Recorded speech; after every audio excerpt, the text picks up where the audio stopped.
war never touched the damn scouts. As their great package grew, so did its needs. But war never beat off its old dry deck. What but you?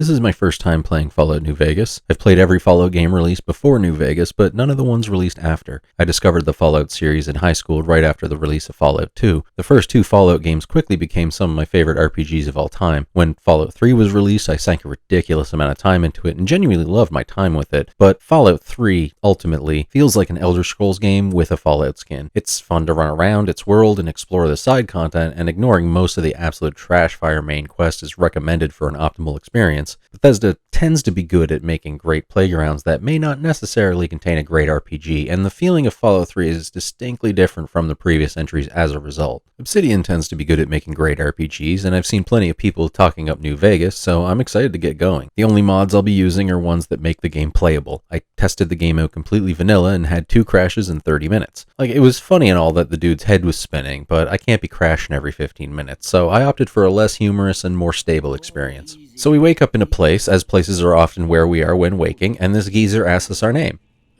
Fucked if I know. Then we do the character creation stuff. Make a face, set our stats, go through therapy, typical character creation stuff.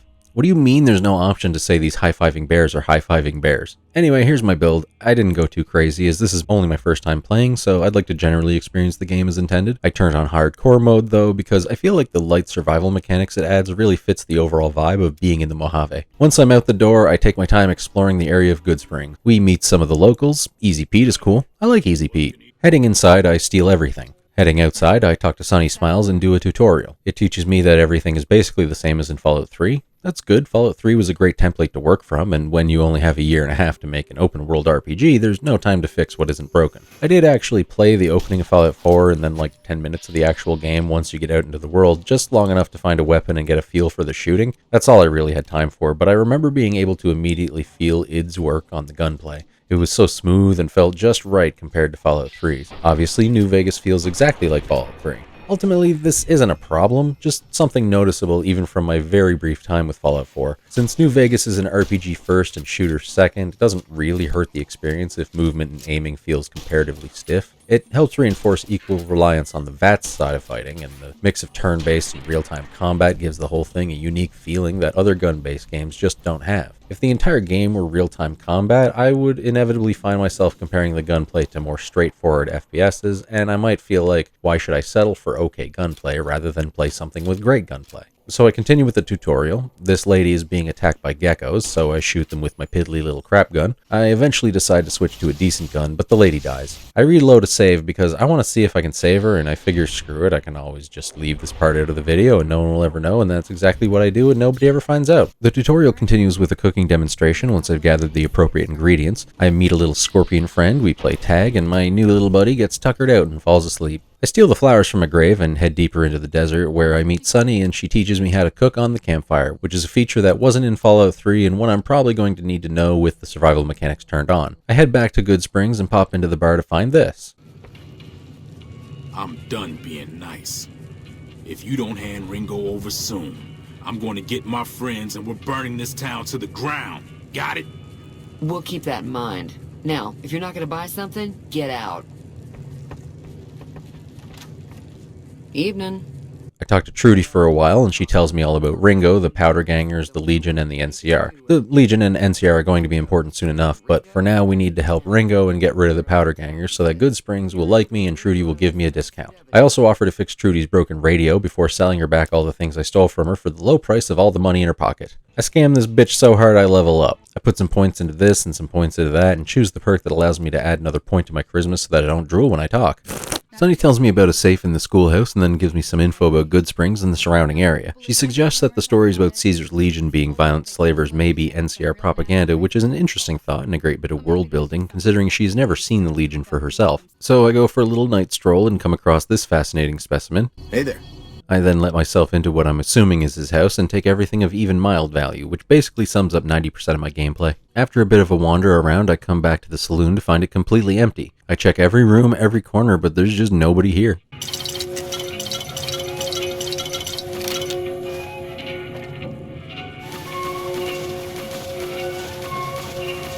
Then I go next door.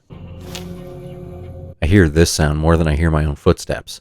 Anyway, this guy Chet is cool. You can just walk in at 3 in the morning and wake him up, and he'll go right to work buying back his own things. By the time I'm done here, it's already morning, so I make my way over to the old school to kill bugs and rummage through trash. I find a safe, pick the lock, get some good stuff, and check out a few of the other nearby buildings for anything worthwhile. Once I've got a good haul, I take the long walk back to the general store. I sell a bunch of stuff here and then head over to the saloon to sell off the rest of the junk so I can get back to a normal, not over-encumbered movement speed. Yeah, I'm pretty sure you can't actually sell anyone back their own stolen stuff, but you can sell their stuff to the neighbors and the neighbors' stuff to them. So I got a bit of cash and I'm ready to meet Ringo at the gas station for a friendly card game that I think I may have understood at some point, but right now I'm totally lost. I do have some footage of me learning how to play, but what, you think I'm going to learn something twice? It's not important. I don't plan on dwelling on how each minigame operates. Generally, I like having little minigames in my big adventures. I know some people don't like the hacking minigame in this game for a lot of good reasons, but I find it to be pretty fun. Hey look, I learned a card trick, but I lost the game. I lift my spirits with a bit of my favorite pastime, ransacking. Ringo then tells me all about him being a traitor and staying in Goodsprings and the powder gangers wanting the town to give Ringo to them for some reason, and I'm like, shut up dude, you had me, I get to shoot people. Ringo suggests rounding up a bit more backup from as many of the Goodsprings town folk as I can, so I head out to do just that, but first I stop by the general store to sell more trash. Oh, what, I'm over encumbered?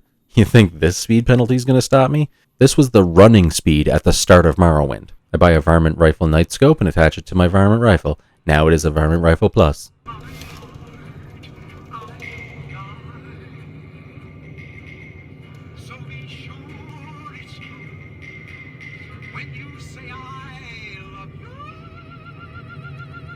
Howdy.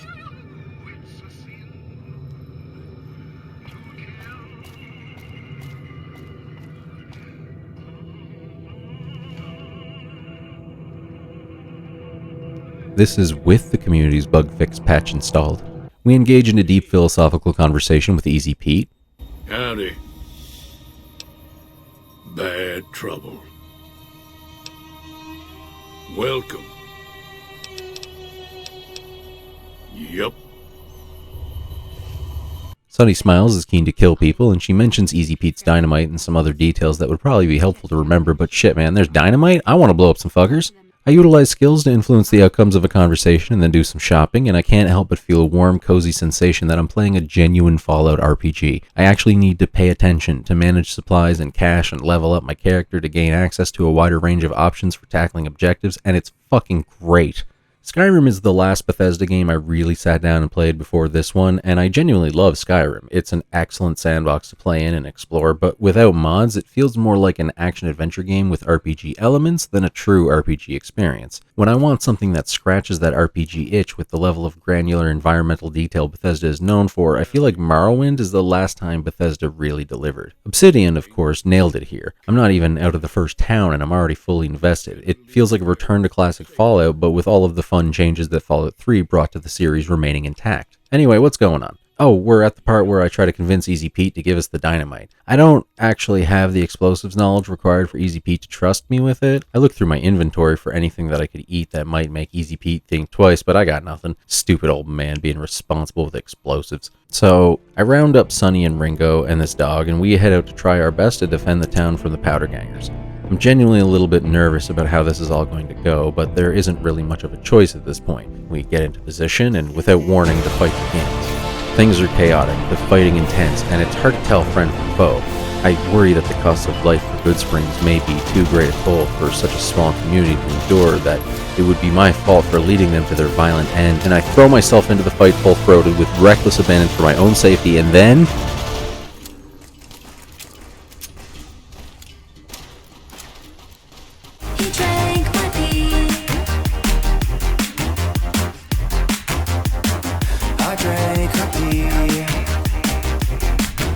inside a CVS. I strip the corpses, except for this one that I give a shirt for some reason, and sell all their crap to Chet. Finally, I'm ready to head out into the Mojave Wasteland.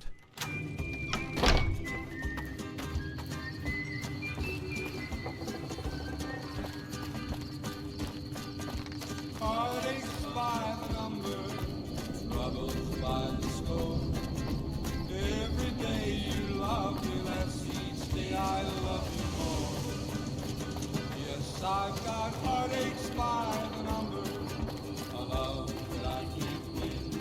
But the day that I stop counting, that's the day my world will end. Heartache number one was when you left me.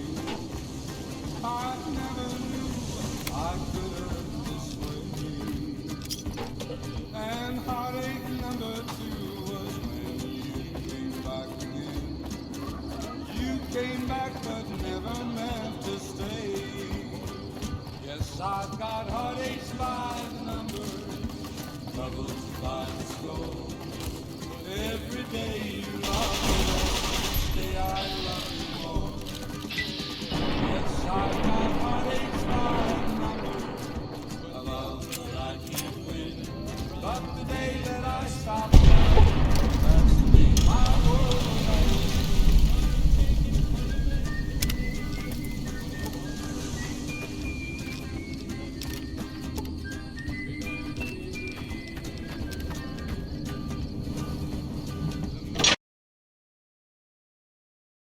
But then a desert hobo came and told me. Hello there.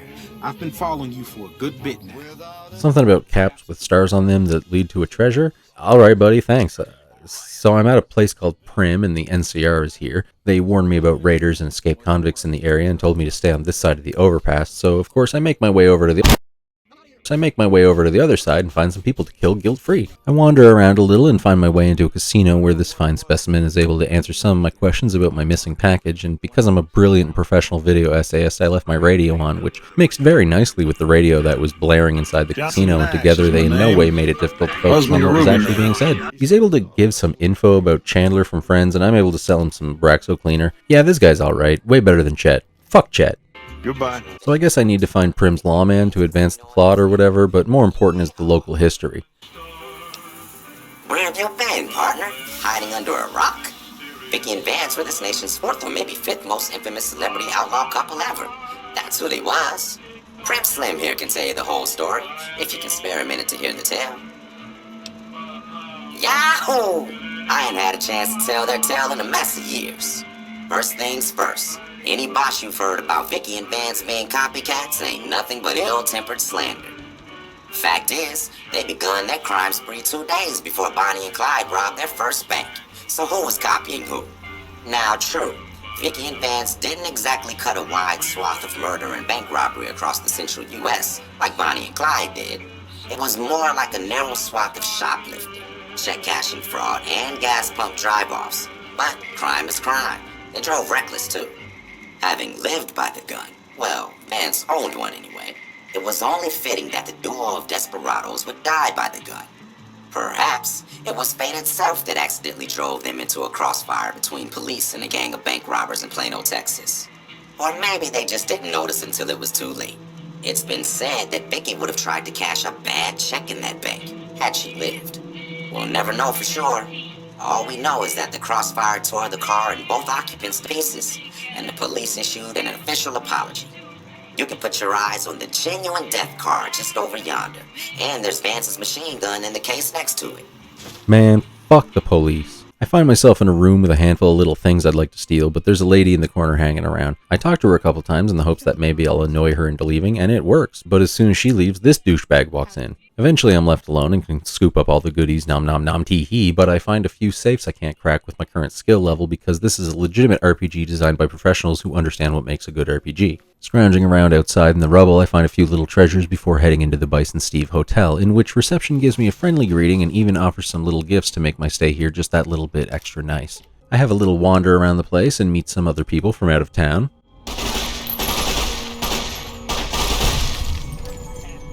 You like that?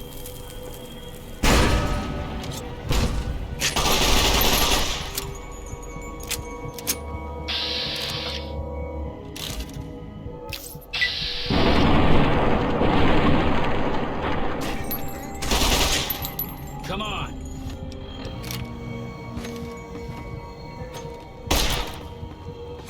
Had enough.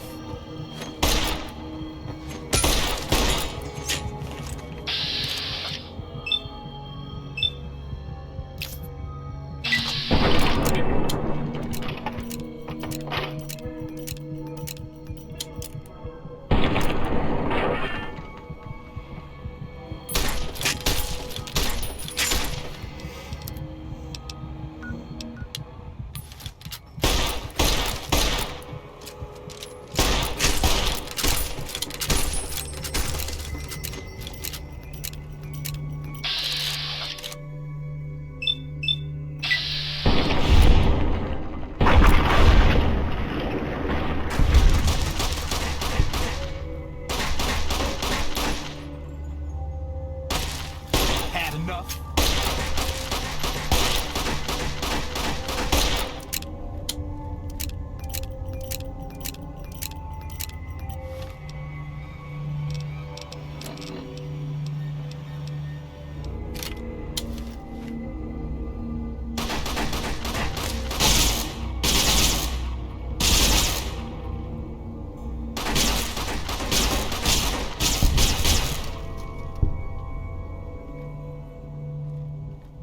Ah, yeah, that's the good stuff. After a while, I find Deputy Beagle, who is not a dog and thus does not deserve our love. I set him free, and I do have the speech skill necessary to make him stay and fight, but I decide that I want to do all the killing myself. Also, I'm not sure if there's anyone left to kill, so he'd just end up getting in the way. The fuck is this?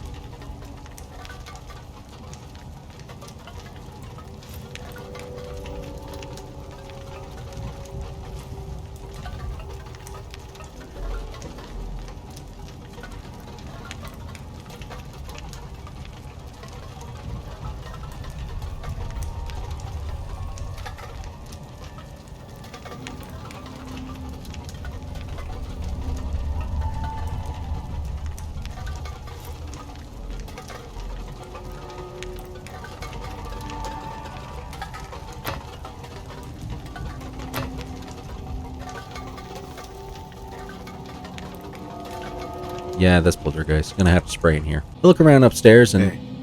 Oh, hey.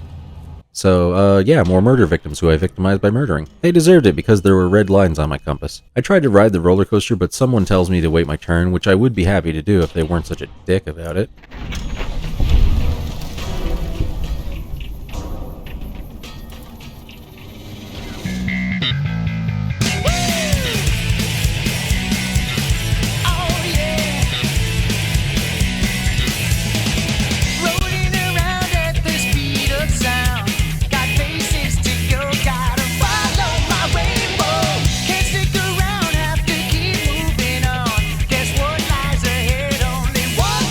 Find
God, what the hell? Dude scared the shit out of me. I guess earlier I reloaded to a point before talking to this guy, and this time around he just didn't show up until now.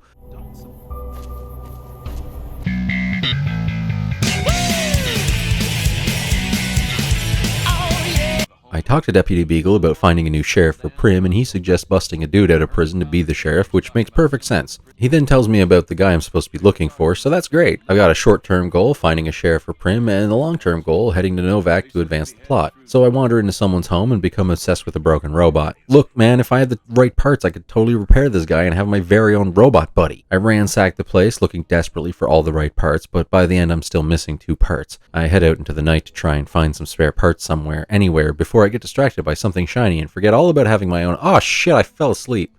Yeah, there it goes. I have 3 hours of footage just staring at the screen. I'm still holding the mouse too, so the cursor keeps moving around every now and then. Yeah, fucking great. So, yeah, I come back to the game later, and I'm fairly certain I've already forgotten about the robot. What is it? Sir. Oh, I guess it's my shift.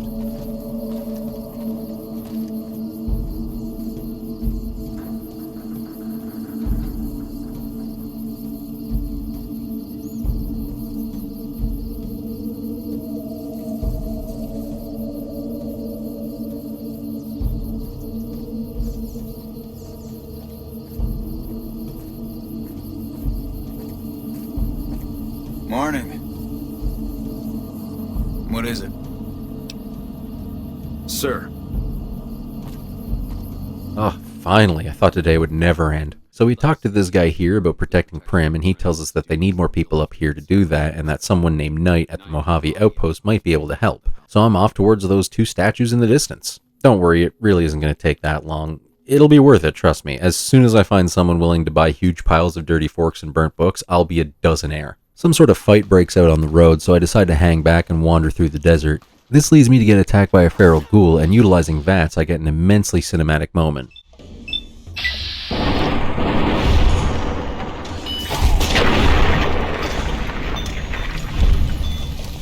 Let's see that again in slow motion. Really appreciate the angles chosen to frame the action.